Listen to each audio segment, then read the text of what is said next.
This is episode number 536 of the InnerFight podcast. Welcome back to another edition of the show. Big shout out to our show sponsors, Smith Street Paleo. Please do hop over to smithstreetpaleo.com. Check out all of those paleo recipes, meal deliveries, good food you can cook, and a load of tips and tricks how you can eat better. smithstreetpaleo.com. Check those guys out. Welcome back to another show, folks. This one is awesome.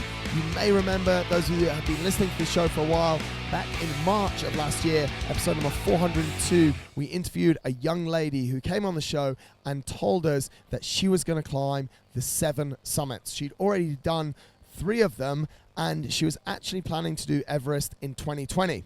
Recently, she sent me a message, and she said, "I've just come back from Everest." I was like, whoa. That was supposed to be for next year. She said, yep, I got an opportunity and I went and did it. Her name is Tima Deryan. For those of you that haven't listened to that show, I really suggest you go and give it a shot. This show is absolutely awesome. She tells us the whole story. Her energy is amazing. Yes, she did make it to the top. I won't spoil everything. She made it. She did a great job. She's super motivating, and she's got some really, really good advice that all of us could use. Enjoy this show. It is awesome. Yes, folks, as I was saying there, this is the second time we've had this incredible female Tima on the show. Mate, I have to kick it off. I have to say, once again, a massive congratulations. You've just completed something that's absolutely incredible. You've been to the top of the world. Yep. I don't know. I've guessed the best place to start is, how did it feel? This is the question that I asked. So how did it feel when I got to the summit? When you got to the top, I'm cutting the chase. We're going to go through the whole story, but I want to know, when you got to the top, what did that feel like? It was freezing. It was really cold. Really? I saw the summit before 5 minutes of getting there. Right. And all I was wishing for, nothing bad to happen because of the crowd. So I'm like, take one step at a time. Be patient. I can see it. I should get to it. And when I got there, it's like after 2 months, you really forget everything. You Really? forget those 2 months. You forget what you went through, the lots of face, the Yeah. crevasses, the people. You forget everything. You take those pictures, but you get down really fast. I was up there for 25 minutes. Is that all? Yeah. Does it feel like the top of the world? It does. Because, you know, when I took that picture, the Yeah. summit picture, right? Yeah. My background was sky. So I'm like, what's the proof that I'm on this? Wow. So there's only sky behind you, and you can see it's like the desert, but mountains. Wow. You can see white and black, and it's all mountains. It was beautiful. Unbelievable. Well, let's dial back to sort of where this started when we had you on the show the first time, which was, we were just talking about that before we started recording, which was over a year ago in March of 2018, 7th of March. Folks, I'm going to put a link to this in the show notes. You need to go and listen to show 402 if you haven't already, because this is when you came on the show and you told us that all about this 7 Summits challenge. Yeah. Now, at that time, correct me if I'm wrong, but you'd climbed Denali. Denali. The highest one in South. Tell us who you North. climbed. Don't let me screw it up. Go. Okay, so I've done 18 mountains in total, Yeah. and 6 out of the 7 summits. 7 summits are the highest mountain in every continent. Right. So I've done the highest one in South America, Argentina, the highest one in North America, Denali, Alaska, Kilimanjaro in Africa, Elbrus in Russia, highest one in Europe, Yeah. Carsten's Pyramid in the Oceania, and Everest in Asia, and I'm left with Vincent in Antarctica. When you had you on your show initially, I think you'd only climbed 3 of them. I think. I no, think you'd done. 4. Elbrus was the first. Yeah. Elbrus, Aconcagua Elbrus, Kilimanjaro, Aconcagua, and Denali. and Denali. You'd climbed 4. Yeah. Aconcagua you went to twice. Yeah, I remember these correct. things. I didn't You- make it the first You time. didn't make it the first time, but you told us then, and this is where I think it's quite interesting to kick this off. You told us then that in 2020 you would be climbing Mount Everest. Correct. We're a year early. Yeah. Why did you climb Mount Everest a year early? You know when they say the mountain is calling, I Yeah. usually make fun of the sentence because Really? I think it's very cliche. Yeah. But man, when it calls, Yeah. it calls. Really? So like it was so unplanned. On my birthday, mid-December, my father decided to help me out. He's like, "How I give you down the down payment, and you sort yourself out." And I thought Everest would cost $80,000. So I was Right. panicking about that. So I'm like, okay. So I found a $45,000 expedition. Right. Top one, International Mountain Guides, amazing. Yeah. And then everything just sorted out itself. I managed to figure out how to get all the money. Yeah. I managed to train because I wasn't training because so I did Carson's Pyramid in October. Right. And I think I saw you and I told you I did that and all Yeah. that. Yeah. Well, it's quite random because we saw it. Since the show, we've seen each other in two very random places. We saw each other at UTMB Oman Yes. race where you were manning one of the checkpoints, Yeah. and then in Adventure HQ of Yeah. all places. Yeah. So December, it was Mid-December. mid-December. It's your birthday. And I only booked by the end of December. That's Wow. funny. And like you need to book before at least a year, Yeah. 6 months. I had 3 months to go. I found a spot. Yeah. I found the right company. The money sorted out itself. Unbelievable. Everything just fell into place. And I'm Yeah. like, okay, there's one major thing missing, my training. So I started training. Yeah. I'm like, I'm just going to give it everything I have. If these things are working out, I'm sure my training is going to work out. So Yeah, I was like, not off training, but I wasn't doing the proper Everest training Yeah. before like 6 months or a year. That's what everyone does. Yeah. So I started training twice a day, endurance, cardio, strength training, whatever it takes. Wake up at 5. I had no time for myself. Wow. Like all I did was train and work. Wow. And yeah, by the 23rd of March, I took off and it started. Let's go back a little bit to how it looks from a financial standpoint, because you said something quite interesting there, is that you found a tour for 30, wait a second. 45. As we were saying there before we got cut off, the price of Everest, that's something that a lot of people talk about. You just said that you paid only 45,000, whereas normally it's actually around 80, and it can be a lot more than that. Talk to us a little bit about the pricing of it. Okay, so here's how it's divided. You've got the Nepali-based companies, and then you have the international companies. Right. It's preferably to go with the international companies. Right. To eat proper food, to be properly guided. It's different. Yeah. So the Nepali ones are it starts from $29,000, $20,000 maybe. Right. And then the cheapest one internationally that I found was $45,000. Right. I don't think you can get cheaper than that. Yeah. For I went with an American company. Right. They were amazing. And then the highest, I've met somebody who have paid 150,000, Yeah. 200,000. But man, it's luxury. Really? Yeah. I mean, what is the difference in the level of service then between So each? I was actually sleeping in a tent. Right. Others would sleep in something like a room. It's Right. it can be and there's probably a bed. Really? It's more comfortable. The food is fancier. Really? The So it's service like is luxury. fancier. Yeah, you're away from home for 2 months. There are Right. people who can tolerate that, and there are people who would rather pay way more for Yeah. their satisfaction. Yeah. I can tolerate that. I'm You're completely okay with fine it? with that. Yeah. Right. So that's one thing. We all pay $11,000 to the government. Right. And then I think there's around $1,000 or $2,000 deposit for the trash. Right. And then there is there's specific government fees that Yeah. goes to Nepal. Right. But other than that, everything goes to your food because you're there for 2 months. So Yeah. your home, which is the tent. Yeah. What else? The service itself, the guiding. Right. And your Sherpa. Your Sherpa. So you're sure. yeah. So I mean, as far as if we look at, people are starting to think, well, there's a lot of difference there between $40,000 and $150,000. Is your safety the same for each? How does that pan out? So with the company that I went with, safety was before everything. Really? Yeah, they would tell you cannot continue. They don't care. Wow. Yeah. Safety is, and it's the Sherpas. Who's your Sherpa? Yeah. How experienced he is? How many times? How many times the Sherpa have been on Everest? My Yeah. Sherpa, it was his 8th time with me. Wow. The guide himself, how many years is he experienced? The oxygen bottles, which cost a lot. Yeah. In the company with the one I chose. So how do you sort of start to feel comfortable about that? Because I think that's maybe something that's going through people's minds, is that, okay, I was actually listening to Ben Fogel's book yesterday, and on his final ascent, his regulator broke twice. It's crazy, right? And we it's know like that one of the top people. Yeah. That was a big talk last year. Yeah. You never know what happens on Everest, Right. yeah? So the first thing I did is look at their website. And honestly, I didn't like their website much, but I read they've been in the industry for more than 35 years. Okay. The rate of people, how many people have summited with them, Right. where other trips they do, the kind of trainings they've done before. They've been on Everest for so long. Yeah. Besides that, they're like I go on social media and see what people have been saying about that company. I Yeah. would connect with those people who have been with them already.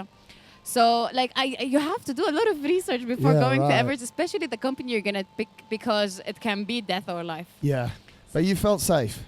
Honestly, I love them. I felt R- very safe. Really? Yeah, and like they're one of the like people who go first to the summit. The way they pick their summit days was different, but I don't know what happened this year. I don't think they picked the best summit day in my opinion. Oh. Yeah. Oh. Otherwise, they're really good. That's. I mean, it is quite interesting, isn't it? Because a lot of people will say, Everest is very expensive. Yeah. And then I think sometimes, people want those home comforts, but also sometimes people might be thinking, like I was thinking, like how's the safety on a cheaper tour operator? But so that if folks are thinking about doing Everest, they need to get hold of your tour operator and give them a shout. Oh yeah. Very minimal time to prepare. Yeah. And literally the climbing window is around May time, so you've signed up in December, very limited time. Talk us through a little bit about that period between when you signed up to when you actually got on the plane to head over to the Himalayas. So after signing up, it was New Year's. I'm like, okay, New Year's resolution. This is it. So I started training. I would do strength in the morning and then cardio in the evening. I would go run 3 times a week, 10K. Right. I don't like running. And then this was basically my training, but then it was Right. more mental. I knew I was going to Everest. Yeah. I watched what I have to watch. Right. I had my family talk like, look, you guys, I signed up to this and you guys supported me. If anything happens, it's not your problem. It's not your fault. Really? It's my dream and it's my decision. I know it's selfish, but this is how the world works. And how is that received? Yeah, it was depressing for them for like 2 days, but then we got over it and we have to get, like, they need to understand. I don't want to lie. Yeah. Because, like, they've been reading about the death, what happens, and the course. movie Everest with the exaggeration on the summit day and, like, all that. So, like, I had to be very honest with them. You never know what happens. I will, because I always promise I'll come back. If there's danger, I will turn around. Yeah. But if there's an avalanche, how will I turn around? You know what I mean? Yeah. Some things are out External, of your control. I can't control that. Yeah. So we did that talk, and then I was ready mentally, physically, and I told like everyone around me, this is it. I'm going to Everest, and then I took off on the 23rd of March. Right. And then I did a mountain. Okay, so I was worried that it gets to me that I'm not trained enough like others. Right. Because I didn't have the enough time. But I really believe there's a lot of mental game when it comes to mountain climbing. For sure. Yeah. And one of the people asked me once, how many hours are you logging in per week? I'm like, dude, I'm not even recording that. Really? Like, I don't want to even see that. He's like, you're supposed to be an athlete. You're supposed to do this and that. No way. And then I'm like, look, I'm a mountain enthusiast. And I'm just going to go with that mentality. I'm doing as much as I can. I can't kill my body more than that. Yeah. So I think this is it. And if I overdo it, I think it's going to kill me. Yeah. Right. So I went with that mentality. And then we took off to Lukla on the 25th. And then we climbed a mountain before heading to Everest. It's called Lubuche at 6,100 meters. Baby one. Yeah. It was good. Not maybe. It still sounds big. It's still for the folks that are not too sure and don't want to jump on Wikipedia or on Google. Everest is, correct me if I'm wrong, 8,850. Well, 48 meters. 48. Yeah. Okay. Yeah. Yeah. So 6,000 meter peak a few weeks before, just to get warmed up, is a decent mountain. Yeah. Yeah. Okay. So we went to 6-1. We made it. It was a tough one. Yeah. It was very steep, but it's a very beautiful mountain. And then we went down, and then we went back to base camp. And then from there, my life started on base camp. I call it the base camp life. Yeah. I have my highlights there. It's funny. It's like home. Like, Really? I got to my tent. I got with me those small bulbs. So I Yeah. designed my tent because you get lonely sometimes up there. You're there for Really? like a long time. And then some prayer flags, put on my stuff, fixed everything. But before that, I had like lack of confidence at one point because I got sick a lot. Right. This is the first mountain I get sick on. So I got a stomach bug in Namche Bazaar. So for anyone who's going to Nepal, Yeah. just be careful with the food on this Yeah. trek, because a lot of people are doing the base camp trek. Right. So I got the bug there, and then after Lebuche, I got a flu. Wow. After the flu, so I did my first rotation to Everest, and then I was sick again. I had a bad cough. Second rotation, I was destroyed. I had to go down, and then they told me I might not make it. And there's an Everest ER there, and they told me like it's like you gotta be careful because you're gonna start coughing blood. Wow. And then I was panicking, like everything was just going against my direction. But I'll tell Wow. you what happened on summit day at the end. Anyway, so. This is amazing. So we started from there. So there is 2 rotations after Lebuche. Okay. So we did 6,100. So for those who doesn't know, acclimatization process is the process of climbing high and sleeping low to increase the red blood cells in our body, so our body can get used to the lack of oxygen when you climb high. Cool. So we went to 6,000 meter to Camp 1. Camp 1 is snow, just a couple of tents. There's nothing, and you can like see a lot of mountains around you. It's beautiful, and Really? you can barely see Everest because on Right. base camp you can't see Everest. So you're sat at. I wanted to understand a little bit more about base camp. Like you said, your tent and stuff. But what's it actually like? Because it must be quite busy. But if you can't see the mountain as well, it must be quite a weird sort of feeling. There's noops. You can see like two 8,000ers, and it's Right. surrounded by other mountains like Pomori. That's what it's called. And base camp is 3 kilometers, and those 3 kilometers are occupied by everyone, all the Right. people that are there. So according to my knowledge, Nepal issued 350 plus minus permits this year. Right. So there's 350 clients plus Right. the Sherpas, and some people have 2 Sherpas or 3 Sherpas. And everyone's there Everyone's at there. the same time Yeah. because of the weather window that everyone's searching for. Yeah. Basically. So my expedition was the first to go there because we Okay. started really early because Right. we climbed Lebuche first. Right. So when I went there, we were the first people to put up the puja because Yeah. they do this blessing before we start. Yeah. So you could only see our prayer flags. But Right. after I came down from my first rotation, base camp was full. It was a different. So it was a dead valley when I Right. went. And when I came down, you could see the colors. It's all prayer flags, tents, people. There was life. Nice. Though. Yeah. And like, let's say, I think, like, if I want to go to Everest ER, for example, it takes me 20 minutes walk. Wow. So it's big. It's big. It's huh? big.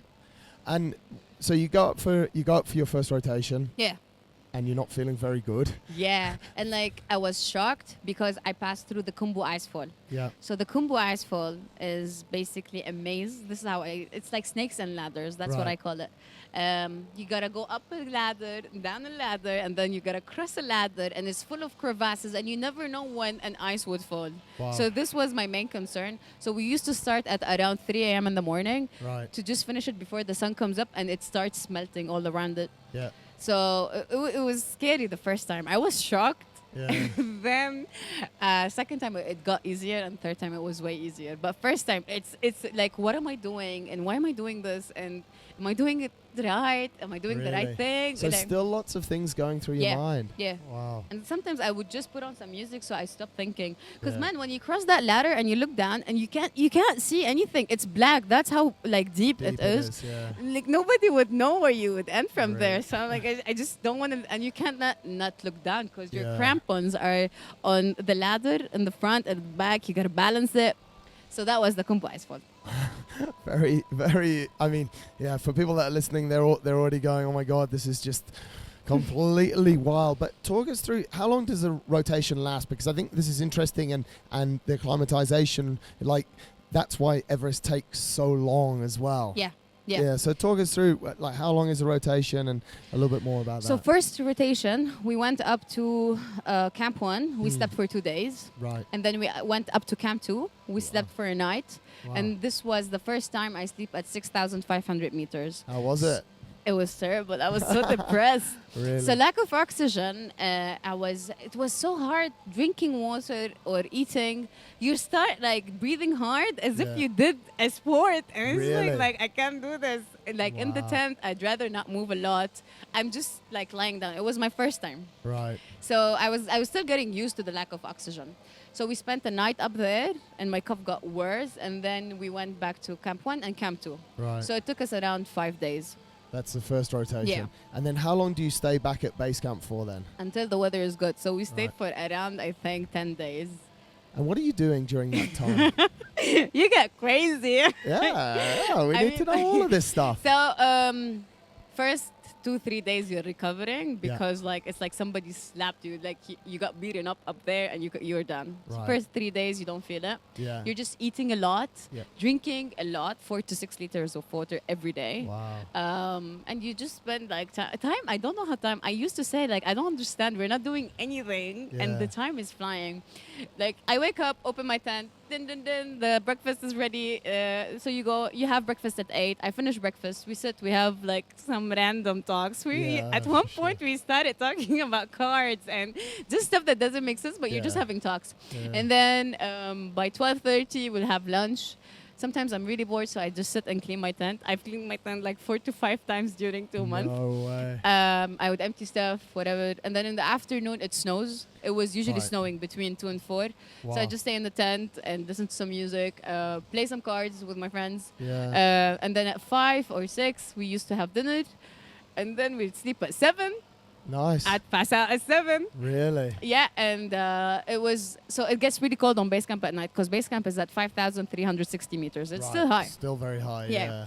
So like you would sleep with your Nalgene, the bottles, Yeah. a really hot bottle inside your sleeping bag. So I'd have like 2 or 3, and like I just hug them and like Really? hope it doesn't get cold. Yeah. So 10 days. Sometimes we would watch. So we had a tent where we can project. They had a small projector. Oh, okay. So we would watch a movie. I watched a movie once and Right. half a movie. I don't like watching movies. It's not my thing. But there's no real communication with the outside world. Oh, there is. No. there is. I was online. Oh, in base There's camp. internet. Okay. Yeah. So that's quite Yeah, nice. yeah. Oh, all right. I thought that's a lot nicer than I thought it would be. And on high camps, Yeah. you're disconnected. Right. But on base camp, you're always but the connection isn't that good. So one day you're connected, the other day you're not. Right. It depends. And when the connection is gone, everybody's having conversations. Everyone's But the talking. connection is there. You're on your phone, on the breakfast, on whatever. And Yeah. everybody's trying to catch up with the families because you never know when it cuts off. Right. Yeah. Second rotation. So you waited another 10 days? Yeah. And the weather opens up again? Yeah. And you go again. How did that go? So second rotation, we went to Camp 1. We slept there for a night. Camp 2, we slept there for a night. And then it was horrible. It was Camp 3. So Right. Camp 3 is the Lhotse phase. Right. And the Lhotse phase, nobody have been there that season before. So I think we were only 2 or 3 teams that time in the rotation. So this is what our guide chose. Right. So you look at it, and I was really worried, to be honest. I was scared. Every time I look at it, I'm like, I don't know how I'm gonna climb it. It was an ice wall. Wow. It's around like 60 degrees steep, but like it's ice. So like, and your crampons, and there's no footsteps because Right. we're used to footsteps. Yeah, of I've course. never broken a trail, you know. Wow. So yeah, we saw one team coming down. They said there was rockfall, but our guide said we're going the next day. So I'm like, okay, like even more stress on that. So we wake up at around 3 a.m. in the morning, have a quick breakfast. I don't usually eat before I go because I don't feel okay. Yeah. And then you start like, it's like a walk until you get to the big crevasse. You cross it, and then you're on the rope. Right. And then the sun by that time would be starting to come out because it's dark, Yeah. and you start seeing the face, and you see how blue the face is, and Really? you're like, okay, I have to do this, focus. Yeah. And then you go 1, 2, and then you just stand and rest. So then 2 steps and and the rest. rest. And then at one point I tried to like challenge myself. I'm like, you know what, just focus. I went like 5 steps up ahead, and you're Jumaring your way up. Yeah. I was gonna die. Really? Man, my breath was gone, and it's really tough to breathe because Yeah, you're going up to 7,400 meters now, Yeah. which is Camp 3. Right. We were supposed to sleep there, but then the weather was extremely bad. We couldn't, like the tents couldn't be set up there. Right. It was flying away. So we touched Camp 3, and then we went back down to Camp 2 Wow. and slept there. And then we went That must have been a really long day, though. Oh yeah, it was a long day. So we started at 3, and we made it to the Camp 3 at around I think 11, 10, 11, something like that. 10, Wow. 11, yeah. Wow. And then went back to Camp 2. And then all I was thinking about is I'm gonna do this again on the way to the summit. Yeah, like right. you're gonna have to climb this wall again. Are those thoughts going through your mind, like, you know, because you're practicing on the route and the direction that you're going, and you're going to think, right, I've got to come back here, and like maybe that didn't go well, or maybe I was scared of that. Does your mind start to race and to play games? At one point, you're just focused, but at some other point, you would think like, when I was almost at Camp 3, I was thinking like, damn, like I have to pass through the same road again. And all I was thinking, I was calculating, so if this number of people stepped here, and this number of I don't know who steps here, maybe it makes it easier, maybe it gets flatter, it does go through your head. It does, yeah. I can imagine. So you get back, second rotation, you're back down. Now, what the stress starts. Because the next time is for real? Summit rotation. Right. Yeah. So you're back. You really don't want to know when the summit rotation is because you're really tired after second rotation. Right. And then you just wait. It took us, I think, another 10 to 12 days. Right. Okay. Not super during long. But after second rotation, I was extremely sick. Right. And I was freaking out because of the cough because it was really bad. Right. My ribs would hurt from my cough at one point. Oh. So I went all the way down to 4,000 meters. Yeah. So the lower you go, the quicker you would recover. Right. And I was on antibiotics now. So the antibiotics would work better on lower altitude. For sure. Yeah. So I was there for 5 days. I was staying in a hut, not even in a tent. Wow. I showered and all that. And then I went back up because like I would text my guide. And I started hearing rumors that the summit day is very close and all that. How do they know that? So our guide would stay always on base camp, and he have different screens, all projecting different weathers. Right. And he would decide, and I don't know who he trusts, which one more. He does the decision. Really? Yeah. So his job is just to sit in base camp and figure out when the weather window is right for you guys to make. He runs the whole show from base camp. Wow. Yeah. Super smart guy. Super smart. Yeah. So I went back to base camp. I was way better. I finished my antibiotic course. Everything was okay. Yeah. And then I'm like, okay, when is summit day? And then they told me summit is in another week. Right. So I'm like, okay, fine. So I was figuring out what am I gonna do, and like you're thinking about when I need to go back home. I miss home now. Really? I'm starting to get homesick. Because you've my been there food is 4 weeks basically. no more like a month and a half. Okay. It took me 2 months exactly. Right. Yeah. So you're getting a little bit Like homesick itchy now, and itchy. yeah. All your stuff's dirty. Exactly. You want some normality. No, your stuff is. I was washing my stuff, but it would still stay dirty. But still, yeah, it's laundry. not super clean. No, yeah. So you're starting to get a bit homesick as well. That comes into it. Yeah. Wow. And then I was thinking, okay, till when am I gonna continue climbing? And if I want to do more 8,000ers, how long is it gonna take me? Yeah. And you start rethinking life and thinking about what you really want. Yeah. So yeah, we waited, and then suddenly we were supposed to go after a week, Yeah. but suddenly something changed in the weather. Right. And they're like, okay, we're going tonight. I'm like, what? I'm not ready mentally. No like, way. I can't. And then we all had a meeting, and they're like, fine, we're not going tonight. We're going to go tomorrow night. Wow. Okay, perfect. So They just throw it on you like that. yeah, we were playing cards in our tents, and they're like, yeah, we're going tonight. I swear, before like announcing the second announcement, I packed half of my stuff, and I was ready to go. Really? This is how ready you are after waiting that long. Yeah, like, you're done. Okay, no problem. Fine. Wow, that's unreal. Yeah, and then next day, everything was ready. We prepared everything, and I was just hoping everything goes well. Said goodbye to my parents because I'm disconnected up there. Yeah.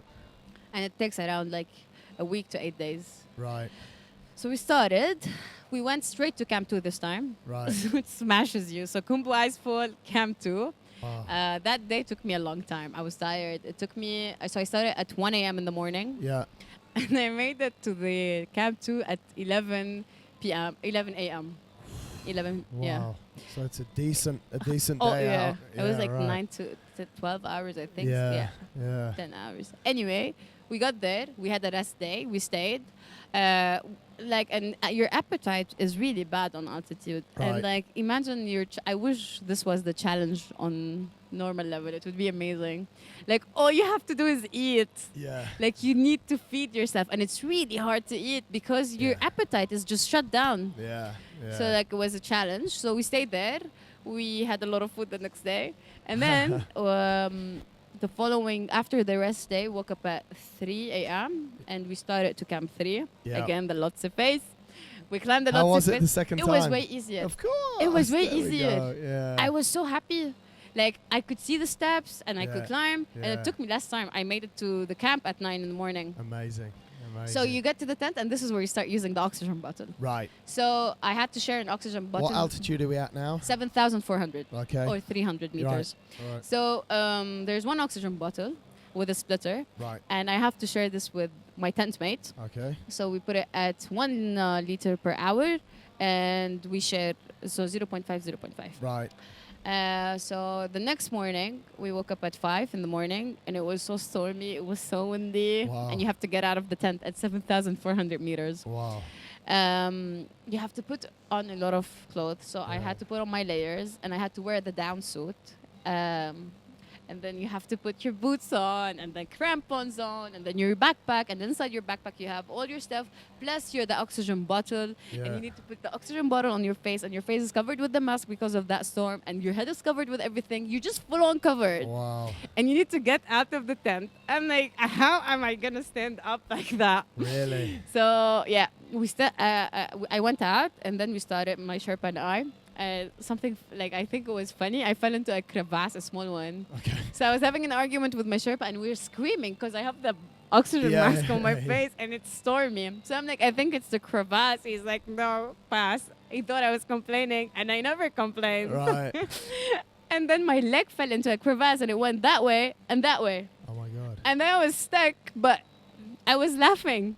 And then he wouldn't take me serious. I'm like, I'm stuck. I Oh, can't. really? He's like, we're late. You need to move. That's it. I'm like, I swear I'm stuck. And I No can't stop way. laughing because I thought I was going to die. It's such a bad situation to die like that. And this Yeah, is not right. how I want to I've die. just fallen in a small hole and can't get out again. Oh, and like Jesus. the oxygen bottle was 9 kilos. And on that altitude, it feels like it's 90 kilos. Yeah, I can imagine. And I was like leaning to the back and like clipped to the rope. Yeah.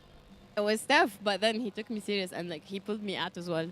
So big shout out to the Sherpas. Big shout out to the Sherpas. Let's just talk a little bit about the Sherpas, because there's a lot to be said for these guys. Yeah. How they're paid, how they're treated, what they do. You said your Sherpa had been up 8 times. I was reading something the other day. I that wouldn't have done it without them. talk us through how important they are and sort of how they're treated by people as well, because there's some horror stories as well, right? Yeah. So Sherpas. So I always say this guy, I don't know him. He doesn't know me. Yeah. He have put my life before his life. Unbelievable. Sometimes I'm clipped and he's not clipped because he's trying to figure out something else, and I would beg him to clip all the time. Really? Yeah, they're really strong. They've summited Everest so many times, Yeah. most of them. So on the way from Camp 3 to Camp 4, so 7,400 meters to 8,000 meters, the Sherpa was climbing with no oxygen. Wow. I tried to take off the oxygen to see what is he feeling. Man, Yeah. it's horrible. I don't know how he Yeah. does it, and it's not easy. I was dizzy, Yeah. and I would like feel like I'm blacking out. So I just put it back. And these guys are I without told it. him like, how are you doing this? She's like, no, I'm used to it. I've done this so many times. Okay, no problem. Wow. But when we got to Camp 8, he obviously used oxygen, but Yeah. he's running at 1 liter per hour. I'm running at 4. Wow. Wow. He's like, I don't So need they're that much. Absolute superheroes. Yeah. And are they carrying stuff? Like, are they carrying a lot of weight? Oh yeah. Like when he sees me like dying, he would take my 2 liters of water. Really? Yeah. To make my backpack heavy. And for him, it's not heavy.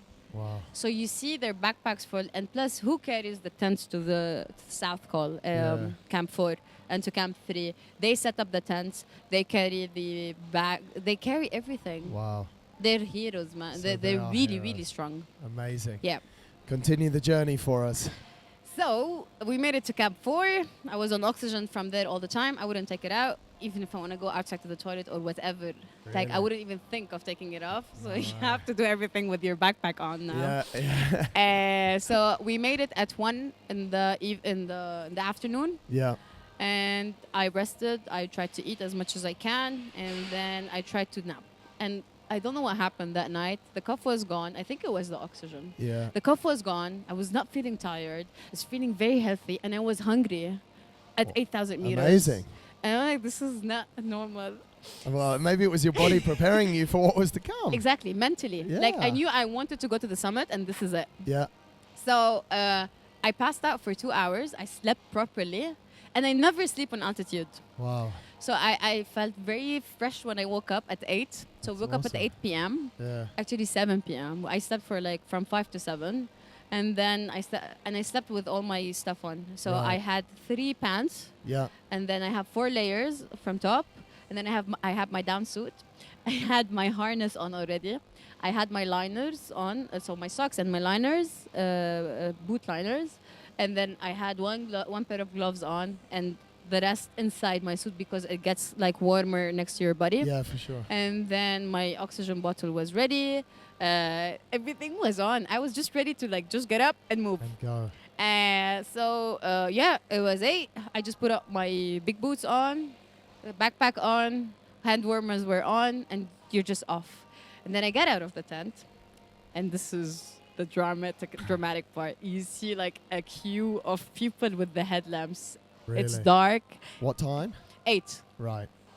p.m. Right. And I'm like, this is going to be really bad. And I can see how steep the slope is because of the headlamps. So I'm like, this Wow. is very steep and it's Yeah. a lot of people. But I felt fresh. I was good. I was all good. So we started, my Sherpa and I was going really well. Like my pace was really good for summit day. Yeah. But then I was stuck behind people. The queue wouldn't move sometimes. You would just stand. And at one point, so we got to the place called the balcony. It's around 8,400 meters, I think. We changed our oxygen bottles because Okay. I'm running at 4 liters per hour. Yeah. But the Sherpa doesn't change his because it's still full. God, they're amazing. So from there, I continued to the South Summit. But on the way to the South Summit, there's this area where it's rocky, icy, and snowy. Perfect. Yeah. Everything in one. So your crampons are on, and you need to focus where you put your steps. And there's really not much space for everyone. There's only one line, and when you take over people, there's a big chance you would slip down. Really? It's not easy. My Sherpa was unclipping. He clips me to him, and he would like clip quickly to the next one. And same thing, we were overtaking people. We were going in a good pace, Right. but at one point I got stuck for an hour behind the guy who wouldn't move. And this is what happens after 8,000, in my opinion. Yeah. Nobody cares about anyone at this point. Really? If you're not feeling good, Yeah. if you kill the people behind you, it's not your problem. This is what we've been seeing a lot in the news. We were speaking about it before the show on the BBC. We saw lots of images that came through of this tight packed line of people. And, you know, we've seen as well, and I don't know how much you want to talk about it, but there was a lot of deaths this year, the most deaths this year. And I think in the media, it's obviously dressed up in a certain style, but what's it really like in reality up there?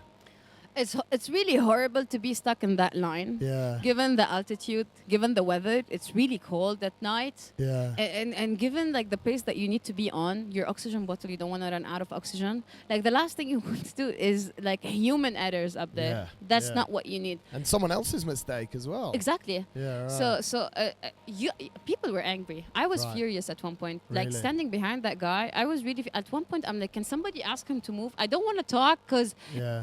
I would put myself in his shoes. yeah. I wouldn't want that. I Yeah. don't want to hear more crap, and I'm Yeah. already like in a bad situation. Yeah. But if What's- he puts like he needs to move for me. Why as well. was he stuck there for an hour? He was though? really tired. Like He was he just was tired. out of breath completely, like Right. literally out of breath. So Right. like he would take one step because you're climbing, Yeah. and he would breathe so heavy we could all hear him. No. Yeah, he was really exhausted. Wow. So I think the main reason for people dying is exhaustion, actually. Right. Right. So we crossed that guy, and then we get to the South Summit. I'm like, thank God. And the sun was coming up, so I was wondering, how long have I been on the mountain for? Yeah. Because I can't see what the time it is. Yeah, I for can't see sure. anything. So Yeah. I just see the sunrise. I'm like, I didn't feel it. I didn't feel the time. It passed really fast. I'm like, is it the morning already? I thought it was still like 12 or 1 a.m. Probably because you were stood behind that guy for an hour. Time was just going away. Wow. So we get to the South Summit, and then a little bit like below the South Summit, we changed the oxygen bottle. Like I changed the oxygen bottle again while my Right. Sherpa was still running on his. Wow. And then this is where the like really, really bad queue started again. It's from the South Summit Right. to the summit. Yeah. It takes you usually 2 hours. That's what Okay. they say. Right. It took me 4 hours. Just because of people. Queue. Yeah. Wow. So you saw the picture? I was there. You see this trail? Yeah. Only 1 foot can go there. Right. And there's one rope. And there's something called the Hillary step. Hillary Step. Yeah. Yeah. So like when you're on that rope, trying to get to the Hillary step, and the Hillary step isn't that dangerous as it was before. Right. There's a lot of snow now there. There's still some rocks, but like you can still pass it. It wasn't tough. Right. So you would have to lean on the slope, and people who are coming down would like jump over you and turn around you, and people Wow. like, and the line is like really really long. Yeah. And then I had to wait for 2 hours, and like I saw a friend coming down. He was with me in the expedition. He was Right. coming down, so he was giving me crap about like not waiting for them to come down, and I was giving him crap about not letting us go up. So you wouldn't know who's right and who's wrong at this Yeah, point. Like right. who must wait? Yeah. There's no standards up That's there. incredible. There's no rules. Really. So yeah, it was really bad, and like this is something that ruined my summit, in my opinion. Yeah. People. Yeah. I never got to a summit without feeling this like really joy. Like every summit feels different. Yeah. But like this is Everest. Yeah. The last thing you would expect getting there furious, saying thank God it's done. Yeah, it's a very interesting point, isn't it? Because I think on the way up, like if you're behind this guy for an hour and then it's taking a lot longer and your oxygen's going down and you're kind of starting to think, well, this is out of my control.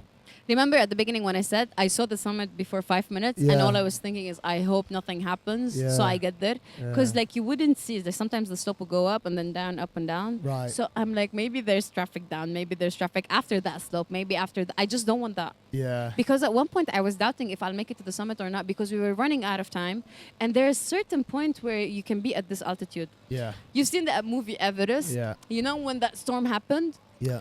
It was starting to happen, and it was starting to get into my mind, because I'm No seeing the way. clouds passing through us, and it's a mess, and then it becomes really windy, and then suddenly it goes down, and then windy, and then down.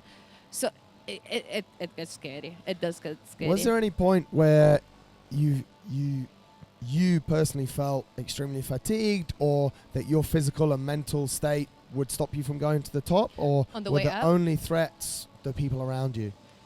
No, it was only people around me. I told you that That's that incredible. summit day. I think everything that happened to me throughout the trip was a lesson. I think because I always believed nothing can happen to me, and I'll never get sick on a mountain. I'm too Yeah. strong. Yeah. But on summit day, I think the universe did something And to it- make me feel so strong. Yeah. I never felt altitude sickness It's incredible. at 8,848 meters. Nothing. No Wow. headache. No, I was hungry. Were you cold? No, I was really warm because This is okay. incredible. There's something funny. I have really cold feet, Right. but like you prepare for that. So I had double boots, Yeah. and then I had an overboot, and then inside my boots I had foot warmers. Okay. So the So you were Hoptronics. prepared. So like I was really warm, Yeah. and like I had enough gloves. I was only cold when I was waiting. So when Yeah. I'm not moving, I would get cold, but I wouldn't get cold to an extent where I'm gonna get a frostbite. Yeah. Which I was worried about. Right. Because these are the normal things, aren't they? It's like extreme fatigue, extreme cold, frostbite, No. can't take food, and or oxygen runs out. All of these kind I of was things. thirsty. Yeah. I was hungry. Yeah. And there's this incident. One of the guys, we split into two teams. Right. So one of the guys was climbing from camp 3 to camp 4, and I heard on the radio of Yeah. my Sherpa, they were saying that he can't make it anymore, and he was saying, I'm tired. Right. I was like, I had so much energy to You wanna take. give him some. I'm like, yo, give me the radio, and I was screaming like, please don't turn back, you can do it. And No I was way. coming down from the summit. When I went down, my guide was like, I just wonder what kind of medication did you take before Really? going up? I'm like, Unbelievable, yo, mate. nothing, literally nothing. I was on goose. They're amazing. They work very well for me and with a Yeah. lot of water. Yeah. And that was it. Wow. I mean, it is, your story is I think is very unique, because the lots of stories that you read about people going to Everest, they have all these big struggles, physical, mental, but you just kind of, the only thing that was going to get in your way was these damn people Yeah. just relaxing. Literally. It's phenomenal. Yeah, you can see some videos of me. I look fine. And when I came down the summit, Yeah. everyone's like, are you sure you made it to Are the you sure summit? I'm you like, I made have it? pictures. Yeah. But like, I look completely fine. I didn't Yeah. even have burns. I got barely burned from the side. Yeah. Otherwise, I was completely fine. Absolutely I incredible. got lucky. You did. And I get- think it's the energy. It's how much you love the mountain. Yeah. It's how much you love like how passionate you are towards that. Yeah. And your attitude on that day. I was extremely excited, and I didn't care if I make it to the summit or not. Right. Making it to the summit is a big plus one. Of course. But I had a good feeling, honestly. Yeah. All aside, I had a very good feeling that I'm gonna make it. Yeah. Ever since I started with all the sickness. But then, like, things just fall into place. I like what you said there. You said it's more about your energy and your love for mountains. Do you think that definitely helped you? But a lot of people maybe go to Everest just to tick a box, to say that they've climbed Everest, and they get into all the troubles that we've been speaking about. But for you, a mountain lover, you've done so many peaks, you're going to do the 7 summits of the world. It's so natural, and you have such a positive energy about it that makes the whole process just perfect, really. Yeah, you enjoy it. That's the Yeah. thing. When you go to tick a box, that's what I always say, or claim a title, which Yeah. most of people does. Yeah. And like some people go there because Everest, in terms of how people sees it, because not everybody knows how it goes on the mountain. Yeah. It gives respect, sometimes extra respect. Yeah. Like when you say I climbed Everest, whoa, the tallest Wow. mountain in the Yeah, world and all that. But yeah. there's harder mountains than Everest. Yeah, of course. Yeah, Let's some go to peop- K2. Yeah, exactly. So like they go for the wrong reasons, and this is Yeah. where you get sometimes frostbitten, you lose a leg, you lose a limb. A lot of things can go wrong, and if you don't respect the mountain, it's not gonna respect you. Yeah. So you felt pretty. It sounds like you felt safe the whole time, except for the Traffic, queues. yeah. Yeah. I want to get you a few thoughts about that. A few thoughts about the increased traffic on Everest, and a few thoughts maybe on the increased number of deaths this year. Because I mean, it's real. It Yeah. happened. What's your thoughts, and what's your thoughts on it maybe going forward? Like, how are they going to manage this mountain in 3 years, in 5 years, to make sure that people can still enjoy it and don't die? I mean, look, when you want to go to Everest, whoever has worked really hard for that, Yeah. you need to train. There's specific requirements to be on that mountain, and Yeah. any other mountain, in my opinion, any other 8,000 there, because it's not safe. Yeah. It's not the safest place you can be, and you need guidance there. Sherpas are essentials. They Yeah. know everything inside out. But you also need to be well trained. Yeah. You need to have the right mindset. You need to be going for the right reason. And Yeah. I think there's a checkbox that the government of Nepal, Ministry of Tourism, Yeah. should do Should put in before place. before issuing a permit. You Yeah. can't simply issue a permit for somebody. There's a lot of people there from a specific country Yeah. who just go there because they want to claim it. But like if you ask them, and I've met one, Yeah. they don't have experience. It's their No. first mountain. Like, Really? what are you doing? Yeah. You're creating more traffic. Yeah. You're slow. You can be slow. It's okay. But like, there's Yeah, but it's dangerous. Yeah. Like you said just earlier, like your life depends on that guy in front of you or that person Yeah. behind you, and it's completely out of your control. Which, when you're at 8,500 meters, you kind of want to be able to not have that problem to worry about, don't you? Exactly. Yeah. Like, okay, so on the way down from the summit, there was this girl. She was really fatigued. She was really tired, and you can see her steps are not okay. Yeah. So I would say, please give me my space. Please give me and you can't give your space there because Yeah. like it's too tight. Everybody thinks if you take an extra step, you'd go faster. I'm like, you're not gonna go any faster. Just Yeah. leave space. She literally leaned on my backpack and God. like we were clipped to the rope, and like she would take me back with her. She's leaning on me and pulling me back, Wow. and I'm just, it scares you. Like, this is not how you want, like, I'm not sure I deal with that very well. exactly. I'd be like, no. I mean, because that's the thing. I think it's really cool what you said there. Like, there should be a checkbox. You should have a certain amount of experience, maybe some experience on certain heights, on over 8,000 meters, and How to take care of yourself how at least. yeah. Because I do you think that is really the reason why people are dying on this mountain, because of lack of experience? Most of the time, yes. Really? Sometimes it's like you never know what You happens just with don't know, altitude. Yeah. And like you can be the most experienced climber in the world, Yeah. but if your body is not functioning well on that day, Yeah. you're gonna be fatigued and stuff will you're at happen. risk, But yeah. like, guess what? Like, you've worked hard and you've done so much for that, Yeah. and you know how to deal with it at least. But there's a difference when somebody doesn't know what to do when they're fatigued. Yeah. Drink water.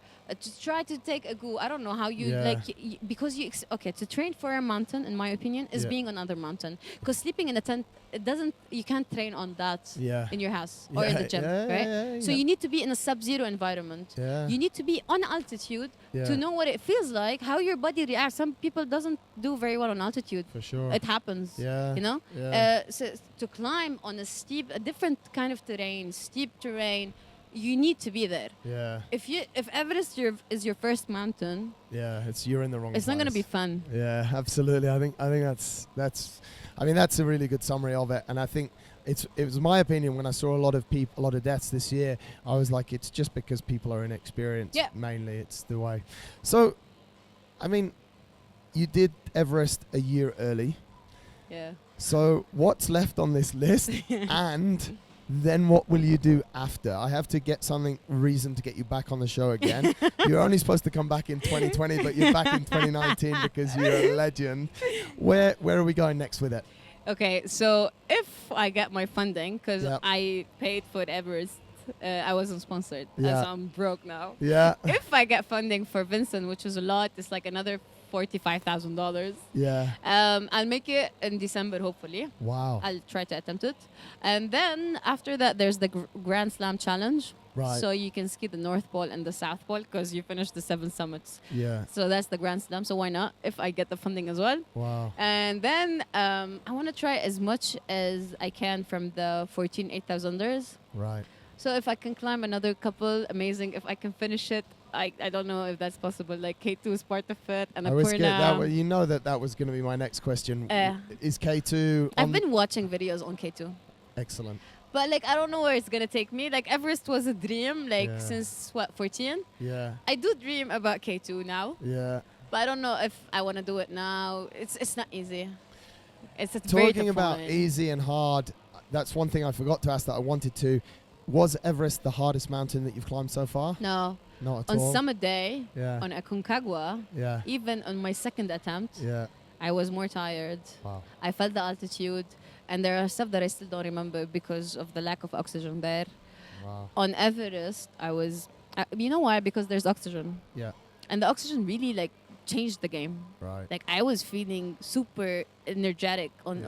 I was fine, but on Aconcagua, you can tell I was not okay. I was on Yeah. something, which is Wow. altitude. But yeah, So K2 then. maybe not now. Maybe I want to do Chuoyo because it's one of the easiest. That's what I like. I've read it's one of Yeah. the easiest 8,000ers. All right. Manaslu, Makalu, like these 8,000ers. Yeah. But I wouldn't go straight to K2. I would like, but it's a dream. If I do I it, like I it. will definitely like. If you do that, we bring you back on the show. That's the deal. Okay. Cool. I have to motivate you in some way. Mate, it's really incredible from the show that we had originally, and you'd done 3 or 4 of the peaks, and to see someone who was so driven and passionate, and you came on and you told us, yeah, I'm going to do 7, and then we just hear like a year later that you've crushed the biggest mountain in the world. It's phenomenal, mate. Yeah. We're so proud to have spoken to you and to have you on the show. Thank Really, you. and I think the way that you talk about it is so positive, and it's such a good energy that it makes me inspired for a lot of people. If that makes sense, like I think people will listen to this and go, yeah, if I'm smart, I can do these things, which is applicable in so many areas. It's not only smart. If you truly love it, Yeah. if you really, really want it, Yeah. man, it's gonna come to you. It'll It's not come. even. It will. I never thought I'm gonna do Everest in 2019. Yeah, I that's never what's thought of amazing about this And story. then I'm in Ras Al Khaimah almost every weekend during the good season. Yeah. I'm out doing what I love the most. Yeah. And I said back then, if it comes, it comes. If it doesn't come, I'm gonna take whatever comes my way. Yeah. I just want to climb. I Yeah. like it. I enjoy it. Yeah. So like, there's nothing impossible in anything. It does apply for anything. If you really, really, really want it, I swear, the universe will do its magic. Yeah. It will put it into place, and you'll just find yourself there doing it. I don't think we can finish on a better note than that. It's absolutely inspiring, mate. Well done. Thank you. Thank you so much for coming back to us, and we'll be following your journey. You're one of my biggest inspirations. You know that. No. I follow your Instagram page, and Okay, I swear we'll you finish this get me show. out of bed when I don't feel like working out. Awesome. Tima, congratulations. Thank you. Thank you so much for sharing your story. Thank you so much.